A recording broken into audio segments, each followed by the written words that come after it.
আজ মাঘী পূর্ণিমা উপলক্ষে আমাদের এলাকার সমস্ত শীতলা ঠাকুর শালকিয়ার উদ্দেশ্যে রওনা করা হয়। পৌরাণিক বিশ্বাস অনুযায়ী বসন্তের শুরুতে পৃথিবী যখন উত্তপ্ত হতে থাকে তখন দেবী শীতলা গঙ্গায় স্নান করে নিজেকে শীতল করার পাশাপাশি ধরণীকে শীতল করেন এবং ভক্তদের রোগ মুক্ত করেন।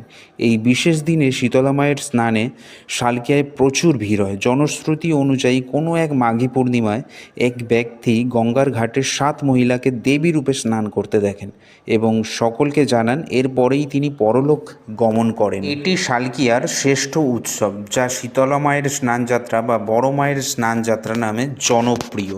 এই উৎসবটি হাওড়ার লিলুয়া, বেলুর, বিরাডেঙ্গি, কোনা, চকপাড়া প্রায় জায়গাতে উদযাপন করা হয় এবং মেন পুজো শালকিয়ার বাধাঘাটে হয়ে থাকে।